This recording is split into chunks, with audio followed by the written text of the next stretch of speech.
All right, so I feel like all the stories thus far have been all nice and whatever. I think I'm going to be bringing y'all down. Sorry. Okay, so the year is 1971, and my dad sees my mom for the first time at a Hot Pants concert, and he is speechless. Fast forward to 1974, and my parents are pregnant, and they find out they're pregnant with a baby, and then they find out it's two babies, two boys. And the doctor tells them the boys didn't make it. And, you know, my mom, the way the hospitals were set up at that time, my mom's in the ward with a bunch of other women, and they were with their babies. And she just closes the curtain, she cries. And, you know, just full of pain. And she's having this grief. She goes back to work. They ask her for some, you know, stuff from the hospital for insurance purposes, like just why she was out and everything. And she goes back to the hospital. She's like, they never gave me that stuff. And she goes back and they say, we don't have any record of you or twin boys being born that day. My mom, deeply in her grief, and this is her first pregnancy, she's speechless. Fast forward to 1991, and, you know, they have me. I'm 8 years old, and I'm selling candy for school because, you know, that's what they made us do. I was, like, out there trying to hustle so I could ride in a limo. And against everybody's advisement, my mom, my grandmother who was watching me at the time, I was not to cross the street. I wanted that limo ride, so I crossed the street anyway. And my neighbor and school head friend, they just got their Halloween costumes, and the guy comes out with his Grim Reaper costume and starts chasing me. And I hide between cars, and then I jump out, and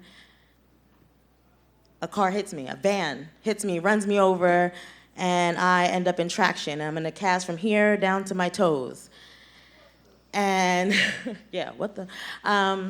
So learning to walk and everything all over again, wheelchair, crutches, the whole nine. And while we're going through that legal situation, the lawyer, we have to go to like vital statistics or whatever, and the lawyer's looking at my stuff and sees my dad decides to get the birth certificate for my older brothers who passed away. And he shows it to our lawyer, and he's like, that looks really strange. It's not generally like that. But, you know, we're caught up in the situation that is me in a body cast. Fast forward to 1994, we take a trip to South Carolina, and this man walks up to my mom, like Teresa Caputo style, the Long Island Medium, y'all familiar? Yeah. And just starts reading to my mom about her life, right? He's telling her all the stuff that even my dad didn't know, and they've been together since they were 16. And he says to her, you have 19-year-old sons. You think they died, but they didn't. My mom is speechless. So then, fast forward a little more, and the year is 2003. And I'm like, you know, ready to travel the world and go everywhere and get my passport. And I go to get my passport, and they're like, yeah, you can't use this birth certificate. People with this birth certificate from this hospital, it's invalid. You have to go to Trenton and get a whole new birth certificate. And I was speechless. Then fast forward a little more.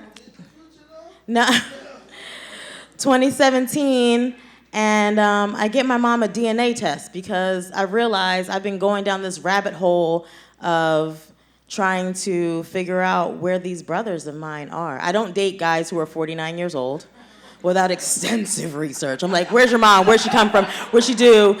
What do you look like? Do you look like them? Do you act like them? Like, it's serious, because I always have this fear that is not totally irrational that I'm going to fall madly in love with somebody who I'm so connected with for reasons I don't know to find out they're my full-blown brother. So I get my mom an ancestry test, and I get the raw data after we get the test back, and I upload it to every site, 23andMe, Ancestry, DNA, everything, like, even if they're criminals. I want to know you. I want to find you, and I want to meet you. Then fast forward to now, 2024, and people ask me a simple question, you know, like, do you have any brothers or sisters? And, or you have any nieces and nephews? And it seems like a fairly benign question. And the short answer is like, no.